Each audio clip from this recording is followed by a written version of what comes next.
Regular viewers of OSP may know that we plan our videos out several months in advance, and in this case I've had it in my schedule for a year and a half to make a video about Ukraine. But it's a big topic, long history there, so I held off, ultimately procrastinating my way into an actual f***ing war. Embarrassingly, that is the second time I've done this. I had this video slated for summer, but given the gravity of the situation, this frankly can't wait any longer, because not only have the people of Ukraine shown themselves to be iron-willed legends in defense of their country, but some delusional amateur historians have claimed that the entire concept of the Ukrainian identity is imaginary, and their nation-state is nothing more than some Russians who got lost and picked up an accent. As a result, I would say that some historical context is in order. So, to learn the course of Ukrainian civilization and understand what their patriots are fighting for, let's do some history. One technicality before we dig in, the name is just Ukraine, no the. Ukraina means borderland according to one version of the etymology, as it referred to the territory around Kiev and the many empires that surrounded it over the centuries, so traditional names essentially called it the Borderlands. But since the dissolution of the USSR, don't worry, we'll get there, it's a tad déclassé to use the. Ukraine calls itself Ukraine,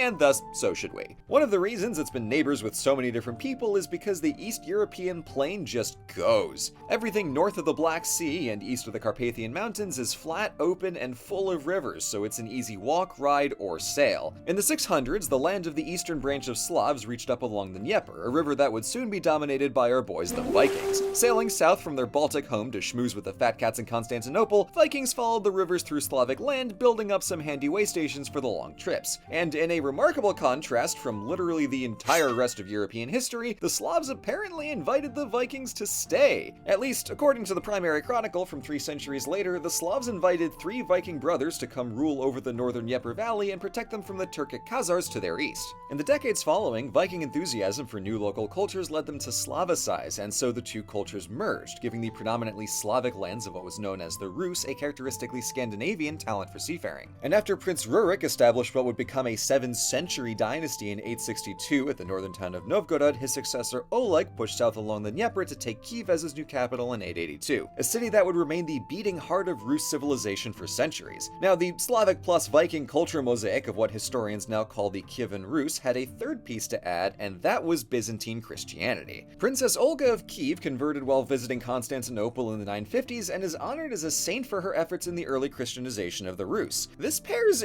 interestingly with her tenure as Princess Regent after her husband's murder, because she exacted a rather thorough revenge on the party responsible, going so far as to sack a city with improvised incendiary pigeons.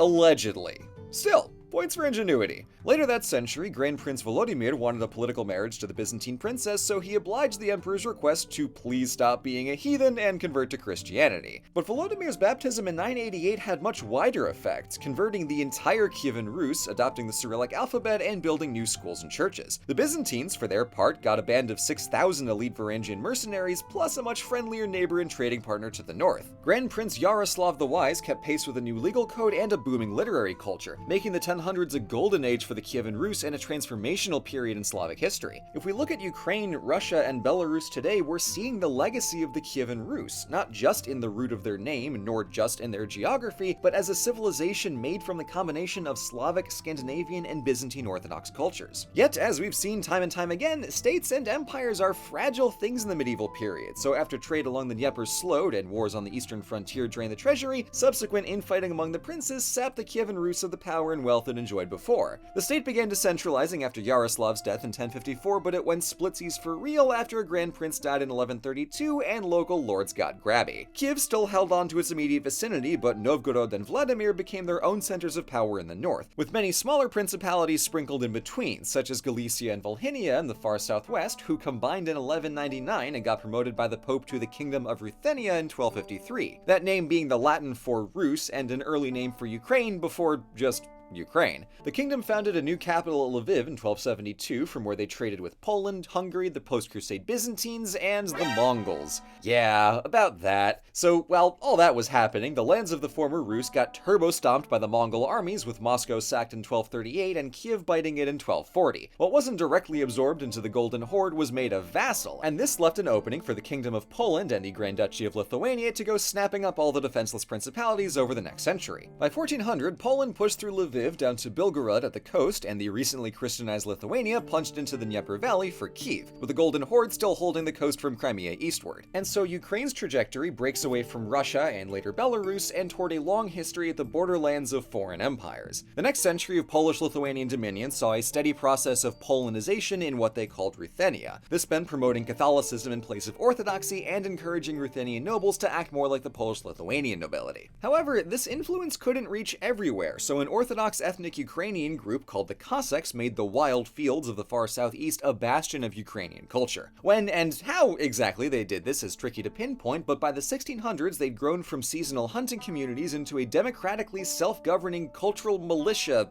sort of thing, because in addition to Poland, they were also sandwiched between the Russian Empire and the Ottomans. Poland appreciated when the Cossacks fought the Ottomans, but didn't repay that with autonomy or more rights, so after decades of previous attempts, the leading hetman Bogdan Khmelnytsky rose against the Polish crown and succeeded in creating the Cossack Hetmanate, the first independent Ukrainian state in over 300 years. The sovereign spirit of this moment is captured in the 1891 painting Reply of the Zaporozhian Cossacks, wherein after the Ottoman Sultan sent them a letter politely asking their surrender, the Cossacks had the absolute time of their lives drafting a response telling the Sultan why and specifically how he could f*** off. In detail! Stuff of legends.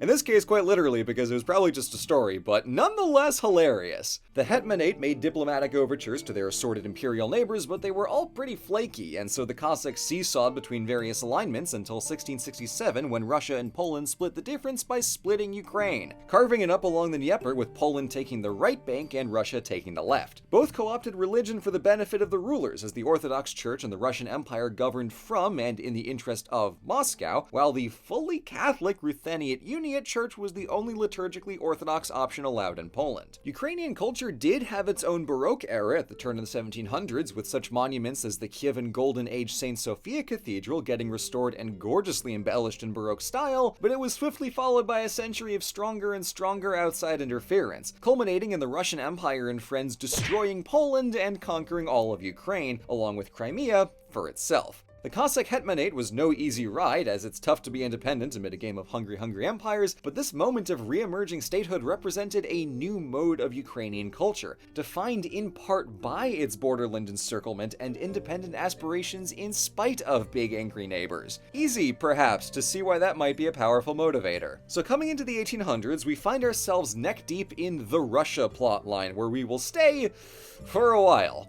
Hot off their success in obliterating Poland, step 2 was Russifying their newly acquired territories, moving Russians into the east and south to replace Crimean Tatars with ethnic Russians, building up urban centers to Russian spec, and later banning the Ukrainian language to replace it with Russian. The one exception being an Austrian-held Galicia, where Ukrainian and Polish thinkers were able to express their national identity through literature. And that cultural groundwork came in mighty handy when the Russian Empire imploded in 1917. Longer story, World War I is a wild ride. With the Tsars, the Austrians, and the Ottomans out of the picture entirely, and rather suddenly at that, Ukraine and several neighbors declared independence. The idea of Ukrainian nationhood was in the air for the past century, but as each of the newly formed Eastern European states soon found out, actually creating a country is a complicated business. Unfortunately, the choice was taken out of their hands, as the Russian revolutionaries who replaced the Tsars soon rolled into Ukraine and looped it into the new United Soviet Socialist Republic. Administratively, this was different from the old empire, as Ukraine was its own Soviet Socialist Republic within the wider Soviet Union, alongside Belarus, Russia, and the 12 other constituent republics. And